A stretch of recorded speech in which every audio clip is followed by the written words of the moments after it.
3, 2, 1. Hello, everybody, and welcome to the Dome. Oh my God, my top is on real. I forgot.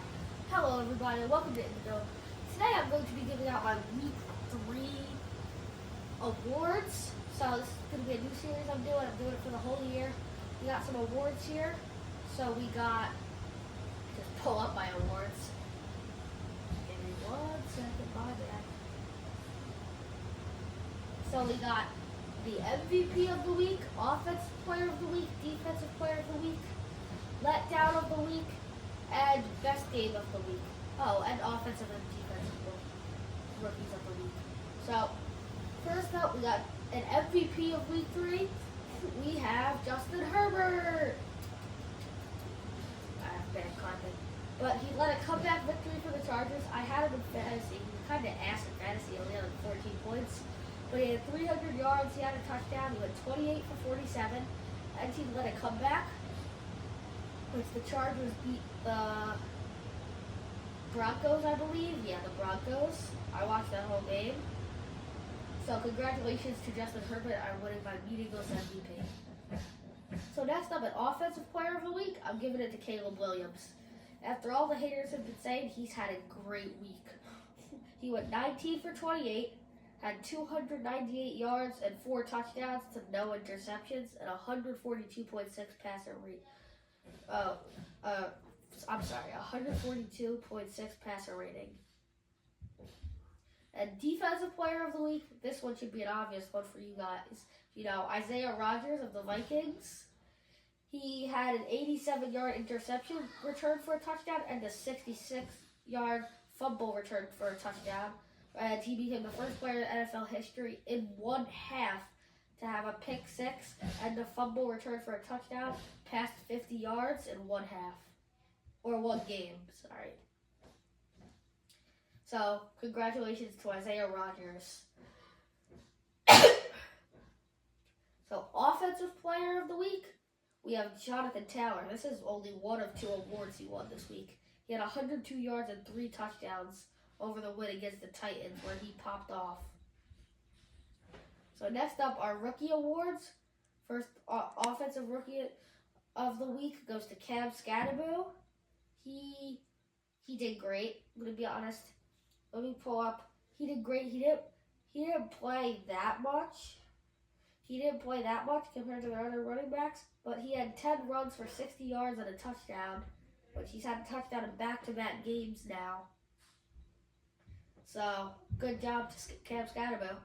And then the rookie of the week on defense is Carson Schwarzenegger. I don't know how to pronounce his last name still. He had 9 tackles, a tackle for a loss, a quarterback hit, and 4 stops versus the Packers.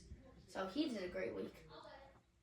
And next up, we have our fantasy pop-off of the week. This is Jonathan Taylor's second award. He had a 32.8 fantasy points after those 3 touchdowns and 102 yards. I had him on my fantasy team. I locked in.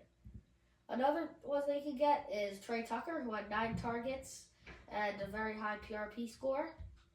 And Jordan Mason, who had 116 yards and 2 touchdowns and a dominant defensive performance for Minnesota. He played great on offense.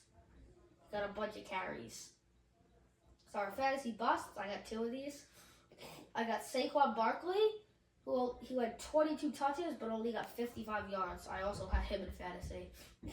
And a low fantasy total, under 10 points.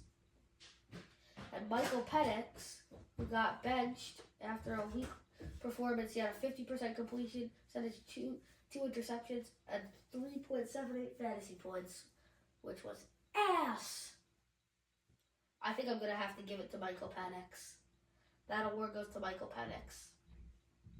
And then the worst performance for just like a team in general is the Bengals, probably. The Bengals, or not scratch that. I'm going to go to the game of the week. My brother be yapping. I'm going to go to the game of the week. So there's 2 here I can put. The Eagles comeback versus the Rams, which they had blocked. They blocked the field goal, made a huge comeback. A.J. Brown had 109 yards and some really big plays and a good one-handed catch. Or the Chargers versus Broncos game, which was another comeback win where Justin Herbert, who won this MVP of the week, I watched that whole game. It was very entertaining. So that's what I'm. And that's so that those are my awards, and I'm just gonna do a couple honorable mentions for MVP. Jonathan Taylor could have easily won that, but I think Herbert's comeback helped him a lot. And an honorable mention for game of the week is the Jets' almost comeback versus the Bucks. Will McDonald blocked a field goal, but then the Jets got their field goal blocked. I'm a Jets fan. It was sad. They lost that. And another thing we can do is I'm going to do least valuable player of the week. Wait, let's see. Who had the least fantasy points this season? I'm going to look this up. Who had the least fantasy points? This isn't Fantasy Buster for any awards. I just want to know who had the least fantasy points last week.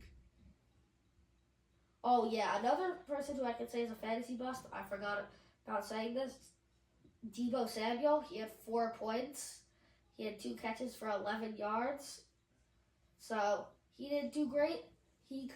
I'm not going to give him Fantasy Bust of the Week. That's still staying with Michael Penix. So those are all our awards for week 3. Come back next week for week 4. Peace. I got to shut the camera.